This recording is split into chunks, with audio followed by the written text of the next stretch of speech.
توجہ رکھنا، ایک بندہ کہتا ہے رسول اللہ صلی اللہ علیہ وسلم اپنی قبر مبارک میں زندہ نہیں ہیں، یہ الہاد والا، اور ایک بندہ کہتا ہے رسول اللہ صلی اللہ علیہ وسلم قبر میں بھی زندہ ہیں اور پوری دنیا میں زندہ ہیں، یہ بدعت والا جو کہتا ہے نہیں اللہ کے نبی زندہ ہیں لیکن قبر میں، یہ کون ہے؟ اہل سنت والجماعت والا۔ ایک بندہ کہتا ہے اللہ کے نبی پہ جا کے صلاۃ و سلام پڑھو، اللہ کے نبی نہیں سنتے، دوسرا کہتا ہے نہیں وہاں جانے کی ضرورت ہی نہیں ہے، تم یہاں سے پڑھو وہ تب بھی سن لیتے ہیں۔ جو یہ کہے رسول اللہ کی قبر پہ پڑھو تو نہیں سنتے، یہ الہاد والا ہے، اور جو کہتا ہے دور سے پڑھو پھر بھی سن لیتے ہیں، یہ بدعت والا ہے، اور جو کہتا ہے نبی کی قبر پہ پڑھو اللہ سنا دیتے ہیں، اور اگر عباس پور سے پڑھو اللہ پہنچا دیتے ہیں، یہ اہل سنت والجماعت والا ہے۔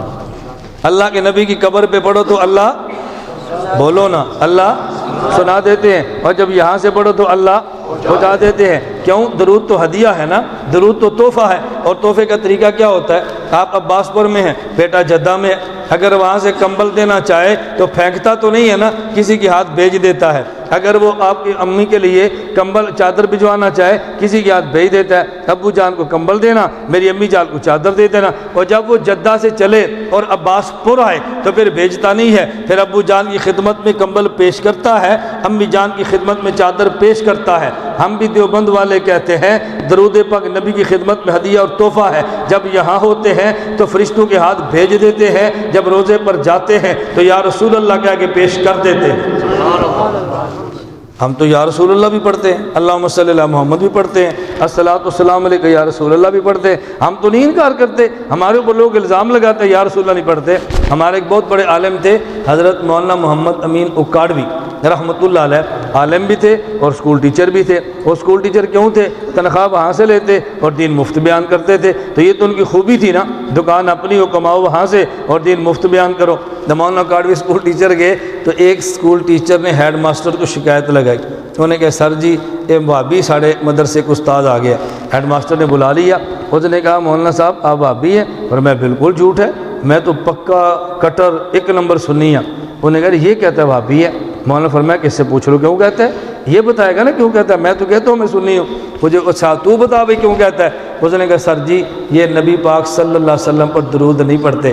مولانا فرمایا بالکل جھوٹ بولتا ہے، اللہم صلی علی محمد وعلی آل محمد کما صلیت علی ابراہیم وعلی آل ابراہیم انک حمید مجید، اللہم بارک علی محمد وعلی آل محمد کما بارکت علی ابراہیم وعلی آل ابراہیم انک حمید مجید۔ انہوں نے کہا تو آنا نہیں پڑھ دے، یہ تو پڑھ دے۔ انہوں نے کہا نہیں سر جی یہ بہ کے پڑھتا ہے، کھلو کے نہیں پڑھتا، یہ بیٹھ کے پڑھتا ہے کھڑے ہو کر۔ انہوں نے کہا مولانا فرمایا بالکل جھوٹ بولتا ہے، جب میں ظہر کی نماز پڑھتا ہوں، فجر کی پڑھتا ہوں، اتحیات میں بیٹھ کے پڑھتا ہوں، اور جب نماز جنازہ پڑھتا ہوں تو کھڑے ہو کے پڑھتا ہوں، میں تو بیٹھ کر ہی پڑھتا ہوں، کھڑے ہو نہیں سر جی اے اللہم صلی علی محمد تو پڑھتا ہے، الصلاۃ والسلام علیکہ یا رسول اللہ نہیں پڑھتا۔ مولانا فرمایا بالکل یہ جھوٹ بولتا ہے، میں جب اوکاڑا میں ہوں اللہم صلی علی محمد پڑھتا ہوں، جب نبی کے روزے پر جاؤں الصلاۃ والسلام علیکہ یا رسول اللہ پڑھتا ہوں۔ اس نے کہا تو آنے بھابی تو سارے درود بند ہے۔ مولانا فرمایا میں سارے مانتا ہوں۔ اس نے کہا پھر مسئلہ کیا ہے؟ مولانا صاحب نے فرمایا مسئلہ یہ نہیں سمجھائے گا، مسئلہ میں سمجھاؤں گا، مسئلہ کیا ہے؟ تو اس نے کہا جی آپ سمجھا دے۔ فرمایا یہ کہتا ہے وہ درود وہاں پڑھو جو درود جہاں میں کہوں، وہ درود وہاں پڑھو جو درود جہاں پہ میں کہوں۔ میں کہتا ہوں نہیں، میں یہ نہیں کروں گا، میں وہ درود وہاں پڑھوں گا جو درود جہاں پہ حضور چاہیں، کیونکہ میں کلمہ نے اس کا نہیں پڑھا، میں نے حضور کا پڑھا ہے۔ میں نے صحابہ کے سے سیکھا ہے، حضرت عبداللہ بن عمر رضی اللہ عنہ حضور کے روزے پہ جاتے، سلام پیش کرتے چلے جاتے، واپس آتے سلام پڑھتے گھر آ جاتے اور السلام علیکم یا رسول اللہ کہتے۔ انہوں نے کہا ہم نے صحابہ سے سنا ہے جب دور ہوتے اللہم صلی علی محمد کہتے، نبی کے روزے پر جاتے السلام علیکم یا رسول اللہ کہتے۔ تو میں وہ کام کرتا ہوں جو نبی اور نبی پاک کے صحابہ نے دیا ہے۔ میں کیا کہہ رہا تھا؟ جو کہتے ہیں وہاں بھی نہیں سنتے، یہ کون ہے؟ الہاد والا۔ اور جو کہتے ہیں یہاں سے بھی سنتے ہیں، وہ کون ہے؟ بدعت والا۔ جو کہتے ہیں نہیں یہاں سے پڑھو خدا پہنچا دیتے ہیں، وہاں جا کے پڑھو خدا سنا دیتے ہیں، تو یہ کون ہے؟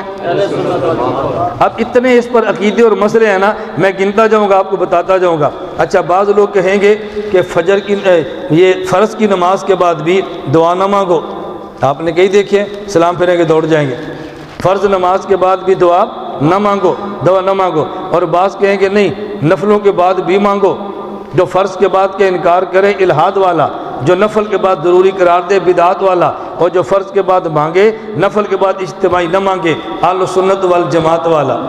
کئی تمہیں ملیں گے اور قبر پر بھی نہ جنازے کے بعد دعا، نہ قبر پر دعا، اور کئی ملیں گے نہیں جنازے کے بعد بھی دعا۔ تو جو جنازے کے فوراً بعد مانگے یہ ہے بدعت والا، اور جو قبر پر بھی نہ مانگے یہ کون ہے؟ بدعت والا۔ اور جو قبر کے بعد مانگے اور جنازے پر چھوڑ دے اہل سنت والجماعت والا ہے۔ مجھے ایک شخص نے کہا اور بڑے تعجب سے چڑھتی، میں بھی کشمیر میں بیان تھا، کہا جی مولانا صاحب ہم نے سنا ہے کہ جنازے کے بعد دیوبند والے دعا نہیں مانگتے۔ میں نے کہا بالکل جھوٹ ہے، ہم جنازے کے بعد دعا مانگتے ہیں، دعا کو سنت سمجھتے ہیں۔ کہتے یہاں تو نہیں مانگتے۔ میں نے کہا یہ بھی مانگتے ہیں، تجھے پتہ نہیں ہے۔ میرے کہتے جی وہ کیسے؟ میں نے کہا ہم دیوبند والے اہل سنت والجماعت کہتے ہیں ابو جی فوت ہو گئے، پہلے غسل دو، پھر کفن دو، پھر جنازہ پڑھو، پھر قبر میں دفن کرو، پھر دعا مانگو۔ بتاؤ یہ دعا جنازے سے پہلے ہے یا بعد میں ہے؟ جی ہم نے جو دفن کے بعد دعا مانگی ہے یہ جنازے سے پہلے ہے یا بعد میں؟ کہ ہم نہیں مانتے؟ مانگتے ہیں۔ کیوں نہیں مانگتے؟ کہا جی نہیں میرا مطلب ہو رہے۔ میں کہا میں تیرا مطلب سمجھ گیا، تو میرا مطلب نہیں سمجھیا۔ توجہ رکھنا، میں اٹیک نہیں کر رہا، تمہیں بات سمجھا رہا ہوں۔ آپ بتاؤ اگر آپ کے بیٹے نے سعودی عرب جانا ہو، انگلینڈ جانا ہو، امریکہ جانا ہو، کسی دنیا کے ملک میں جانا ہو، آپ بیٹے کو یہاں سے گاڑی پر بٹھاؤ اور کوئی اسلام آباد ایئرپورٹ پہ جاؤ، وہاں سے جہاز پہ بیٹھو اور بیٹا وہاں انگلینڈ چلے جانا۔ ایک طریقہ تو یہ ہے، اور دوسرا کیا آپ 2-4 گاڑیاں لیں، اپنے بیٹے کو بٹھائیں، ساتھ مہمان بیٹھیں اور یہاں سے اسلام آباد ایئرپورٹ پہ جائیں، بیٹے کے ساتھ جائیں اور آپ بیٹے سے کہیں دیکھ ہم عباس پور سے آپ کے ساتھ آئے ہیں، ہم نے تجھے سوٹ کیس بھی دی ہیں، ہم نے پاسپورٹ ویزا لگوا کے دی ہے، تجھے ٹکٹیں بھی دی ہیں، تیرا بڑا خیال کیا ہے، بیٹا یہاں تک آئے ہیں، میرا دل تے کردہ سی میں تینوں توڑ جہاز دے وچ بٹھا کے آندا، لیکن بیٹا میری مجبوری ہے، جی تو چاہتا تھا تجھے جہاز میں بٹھا کر آتا، لیکن سامنے پولیس والے ویکھے نے اور شیشے والے بوئے کول اے اندر نہیں جان دیندے، ورنہ میں تینوں توڑ اندر چھڑ کے آندا۔ چلو ایتھوں ہی دعا مانگ لینے ہیں اللہ دے حوالے۔ بات سمجھنا، ہم بھی اپنے ابو جان سے کہتے ہیں ابو جی غسل دے سکتا تھا میں نے دیا ہے، کفن دے سکتا تھا میں نے دیا ہے، جنازہ پڑھ سکتا تھا میں نے پڑھا ہے، قبر میں دفن کر سکتا تھا میں نے کیا ہے، میرا جی تو چاہتا ہے میں اندر بھی آپ کے ساتھ جاتا، لیکن یہ میرے بس میں نہیں ہے، چلو اب دعا کر کے ابو کو اللہ کے حوالے کر دیتے ہیں۔ اچھا یہ غلط طریقہ ہے یا ٹھیک طریقہ ہے؟ ہم کہتے ہیں جہاں تک جا سکتے ہیں وہاں تک جائیں اور وہاں مانگ کے خدا کے حوالے کریں۔ لوگ کہتے نہیں سانو جلدی ہے، اچھا پھر ساڑا کی قصور ہے؟